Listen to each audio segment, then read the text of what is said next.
అనగనగా ఛానల్‌కి అందరికీ స్వాగతం. పిల్లలు, ఇప్పుడు మనం చందమామ కథల నుంచి 'నోరు లేని బతుకు' అనే ఒక కథను వినేద్దాం. అలవాటు కొద్దీ పోలయ్య భార్య ఇల్లు ఊడ్చిన తర్వాత ఆ కసువంతా తీసుకెళ్ళి మొండిగోడ మీదగా పక్కింటి ఆవరణలో పోస్తుంది. ఇంక వెనక్కి తిరుగుతూనే కంగారు పడిపోతుందనమాట. ఇంకా ఆమె గబగబా భర్త దగ్గరకొచ్చి, "పక్కింటి ఆవరణలో చెత్త తీసుకెళ్ళి కుమ్మరించాను. వాళ్ళేమైనా దెబ్బలాటకొస్తారో ఏంటో కాస్త వెళ్లి నచ్చజెప్పి రండి" అని జెప్పి అంటుంది. ఇంక పోలయ్య గూడా బాగా గాబరా పడిపోతాడనమాట. అతడికి తగాదాలంటే చాలా భయం. ఇంతకాలంగా వాళ్ళ పక్కిల్లు ఖాళీగా ఉంటుంది. పోలయ్య భార్య బద్ధకం కొద్దీ వీధిలోకి వెళ్ళక, ఆ ఊడ్చిన కసువంతా తీసుకెళ్ళి పక్కింటి ఖాళీ స్థలంలో పోసేసేదనమాట. ఆ ఇంటి యజమాని పట్నంలో వ్యాపారి. అతను ఇన్నాళ్లకు ఇల్లు అమ్మాడనమాట. క్రితం రోజే ఎవరో పెద్ద మేకల మందతో ఆ ఇంట్లో ప్రవేశిస్తారు. ఇంక పోలయ్య భార్యని చీవాట్లు పెట్టి మొండిగోడ మీదుగా తొంగి చూస్తాడు. పెరట్లో ఒక 40 ఏళ్ల మనిషి మేకలకు గడ్డి అవన్నీ పెడుతూ కనిపిస్తాడనమాట. "మాకు వీధి దూరము. ఇన్నాళ్ళు చెత్త ఈ ఖాళీ స్థలంలో పోసాము. ఇవాళ గూడా మా ఆవిడ అజాగ్రత్త కొద్దీ అలాగే చేసింది" అంటూ జరిగింది ఆ మనిషికి చెప్తాడనమాట పోలయ్య. పోలయ్య ఇలా చెప్తుండగానే ఆ మనిషి గోడ దగ్గరకు వచ్చి, "మీరేం మొహమాట పడకండి. మీ చెత్తంతా మా పెరట్లోనే వేయండి. నా భార్య ఎలాగో పెరడంతా ఊడుస్తుంది గదా! అప్పుడు మీ చెత్త కూడా ఎత్తి పారేస్తుంది" అని జెప్పి అంటాడు. ఇంక పోలయ్య నిర్ఘాంతపోతాడు. ఈ మనిషి మరీ నోరులేని వాడిలాగా ఉన్నాడే అని జెప్పి అనుకుంటాడనమాట. మాటల సందర్భంలో ఆ మనిషి పేరు అవతారం అని, మేకలే అతడి ఆస్తి అని తెలుసుకుంటాడు పోలయ్య. అతడు లోపలికి వచ్చి భార్యతో, "వాడు పేరుకు తగ్గట్టు ఒట్టి అవతారంలా ఉన్నాడు. చెత్తంతా వాళ్ళింటి వైపునే గుమ్మరించు" అని చెప్పి జరిగింది చెప్తాడనమాట. ఇంకా ఆ తర్వాత 4 రోజుల్లోనే వాళ్ళకు అవతారం అమాయకత్వం పూర్తిగా అర్థమైపోతుంది.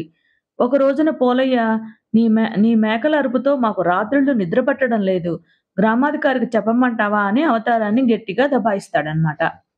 ఇంకా అవతారం గజగజలాడిపోతూ, "బాబ్బాబు, నాకున్న ఆస్తి ఈ మేకలే. నా కడుపు కొట్టొద్దు" అంటూ పోలయ్యను బతిమిలాడతాడు. మేకపాలు తాగితే రాత్రిళ్ళు బాగా నిద్ర పడుతుందట. రోజూ సేరు మేకపాలు పంపు. ఈ విధంగానైనా రాత్రిపూట నీ మేకల అరుపులు మాకు తెలియకుండా పోతుంది అని చెప్పంటాడు పోలయ్య. "మహారాజుగా పంపుతాను. పగలు ఒక సేరు, రాత్రి ఒక సేరు" అని చెప్పంటాడు అవతారం. ఇంకా అది మొదలు పోలయ్య అవతారం నోరులేని తనని ఆసరాగా తీసుకొని అతని చేత అడ్డమైన చాకిరీ చేయించుకుంటూ ఉంటాడనమాట.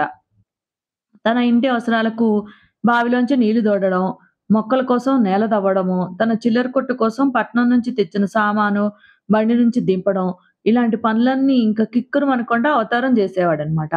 పోలయ్య ప్రతి నెల పట్నం నుంచి తన చిల్లర కొట్టుకు కావాల్సిన సామాన్లు తెచ్చుకునేవాడు. అందుకోసం అతను చీకటితోనే పట్నం బయలుదేరి వెళ్ళేవాడనమాట. ఒక రోజున అలా వెళుతూ భార్యను తలుపు వేసుకోమంటాడు. ఇంక మంద నుంచి ఎలా బయటికి వచ్చిందో ఒక మేకపిల్ల అరుస్తూ గుమ్మం ముందు గిరికీలు తిరుగుతూ ఉంటుంది. దాన్ని చూస్తూనే పోలయ్య భార్యకు మెరుపులాంటి ఒక ఆలోచనొస్తుంది.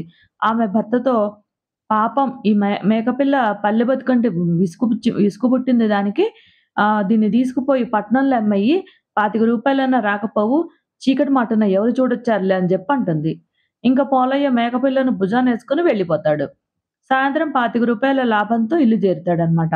"ఆ డబ్బు ఇలాతే, మేకలు అమ్మిన డబ్బుతో నేను నగలు చేయించుకోవాలి" అంటూ ఆ డబ్బు కొంగున ముడేసుకుంటుంది పోలయ్య భార్య. "మేకలు అమ్మిన డబ్బా? మరిన్ని మేకల్ని అమ్మదలిచావా ఏంటి?" అని పోలయ్య ఆశ్చర్యపోతాడనమాట. అవతారం మందంతా ఖాళీ అయిపోయేదాకా అతడికి అనుమానం కలగకుండా ఒక ఆలోచన కూడా చేశాలే అని చెప్పి అదేమిటో పోలయ్య చెవిలో చెప్తుంది భార్య. ఇంతలో మొక్కలకు నీళ్లు పోయడానికి అవతారం వాళ్ళింటికి వస్తూనే, "మా మందలోంచి ఒక మేకపిల్ల కనపడకుండా పోయింది బాబు" అని జెప్పంటాడు. ఇంక పోలయ్య భార్య చెప్పినట్టుగా, "ఇలాంటిదేదో జరుగుతుందని నేను ఏనాటినుంచో అనుకుంటున్నదే. సందేహం లేదు ఇది ఆ పిశాచం పనే. దానికి మేకలంటే మహాప్రీతి గదా" అని జెప్పంటాడు. "పిశాచం మా అత్తగారి వైపు చుట్టమే గదా! అది ఇంత పని చేస్తుందా?" అంటూ ఆశ్చర్యపోతాడు అవతారం. అవతారం భార్య మేనత్త మహా గయ్యాళి. ఆమె పేరు అవతారం ఎరగడు. అంతా ఆమెని పిశాచి పిశాచి అనే పిలుస్తారనమాట. అవతారం ఆమె పేరు పిశాచమనే అనుకుంటున్నాడు. పోలయ్య జాలిపడుతున్నట్టు మొహం పెట్టి, "నిజానికి చుట్టాలే నమ్మించి గొంతుకొస్తారు" అని జెప్పంటాడు. ఇంకా అవతారం వెళ్ళిపోయాక ఇంక భార్యాభర్తలిద్దరూ సంబరపడిపోతూ, "మన ఎత్తు పారింది. అతడి పిశాచి చుట్టం ధర్మమా అని కొన్ని నగలమురుతాయి అని జెప్పి అనుకుంటారనమాట. ఈసారి పట్నం వెళ్ళేటప్పుడు కాస్త పెద్ద మేకను తీసుకుపో. రూ. 100 వస్తాయి అని జెప్పి అంటుంది పోలయ్య భార్య. ఈ మధ్య కొంతకాలంగా అక్కడ జరుగుతున్న గొడవతో పాటు ఆ భార్యాభర్తల సంభాషణ గూడా పక్కనే రావి చెట్టు మీద ఉన్న ఒక పిల్ల పిశాచి వింటుంది. దాని అసలు నివాసము అక్కడ దూరంగా ఉన్న ఒక చింత చెట్టు పక్కనే ఉన్న ఒక మర్రి చెట్టు మీద ఉండే ఒక పెద్ద పిశాచి. అది ఈ పిశాచాన్ని ఆటలు పట్టించేదనమాట. దాని చేత అడ్డమైన చాకిరీ చేయించుకునేది. ఇంక పిల్ల పిశాచి ఆ చాకిరీ చెయ్యలేక ఏడు మొహం బెడితే, "నేను నిన్నేమి రంపాన పెట్టడం లేదు. పోలయ్య అవతారం చేత చేయించుకునే చాకిరీలో ఆవగించేంతైనా నీ చేత చేయించుకోవడం లేదు. ఆ అవతారాన్ని చూసి బుద్ధి తెచ్చుకో" అనేది పెద్ద పిశాచి. అప్పుడు ఈ పిల్ల పిశాచికి పెద్ద పిశాచి పెట్టే బాధల నుంచి బయటపడేందుకు ఉపాయం తోస్తుంది. మళ్ళీ పట్నము ప్రయాణం పెట్టుకున్న పోలయ్య జామరాత్రి మిగిలుండగానే అవతారం పాకలోకి దూరి అన్నిటికన్నా బలంగా ఉన్న ఒక మేకను తోలుకొని హ్మ్. పట్నం బయలుదేరతాడనమాట. దారిలో ఒక చిట్టడి వస్తుంది. మరీ చీకటితో బయలుదేరడం వల్ల ఆ పోలయ్యకు భయంగా ఉంటుంది. ధైర్యం కోసం పిచ్చి పాటలేవో పాడుకుంటూ నడుస్తూ ఉంటాడనమాట. ఇంకా తర్వాత మేకకు కొమ్ములు మొలిచినట్టు అతనికనిపిస్తుంది. మరి కొంత దూరం వెళ్ళేసరికి దానికి గడ్డము, ఒంటి మీద పులిచారలు వచ్చేస్తాయి. ఇంక పోలయ్య భయపడిపోతూ తన ఊరికేసి పరిగెత్తుతూ ఉంటాడనమాట. ఇంకా ఆ మేక పులిలా భీకరంగా అరుస్తూ అతన్ని పొలిమేర దాకా తరిమి తరిమి కొడుతుందనమాట. తర్వాత గబ్బిలెల్లంగా మారి అక్కడ చింత చెట్టు మీదకి ఎగిరిపోతుంది.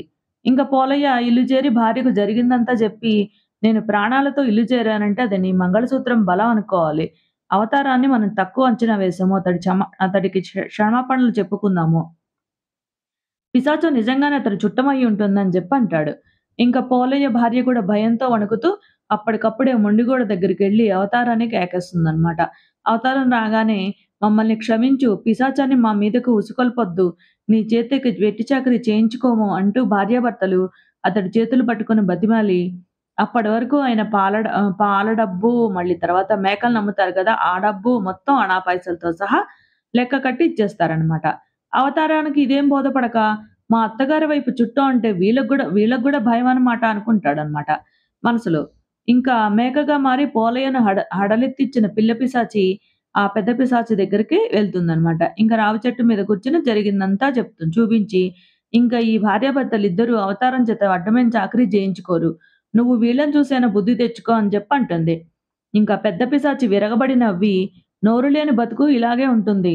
నువ్వు పోలయ్యకు బుద్ధి చెప్పావు సరే. నాకు బుద్ధి చెప్పేవాడు వచ్చేదాకా నీకు మాత్రం ఈ అడ్డమైన గాడిద చాకిరీ తప్పదని" అంటుందనమాట. కథ కంచికి మనమింటికి. నచ్చితే లైక్ చేయండి, షేర్ చేయండి, సబ్స్క్రైబ్ చేయండి.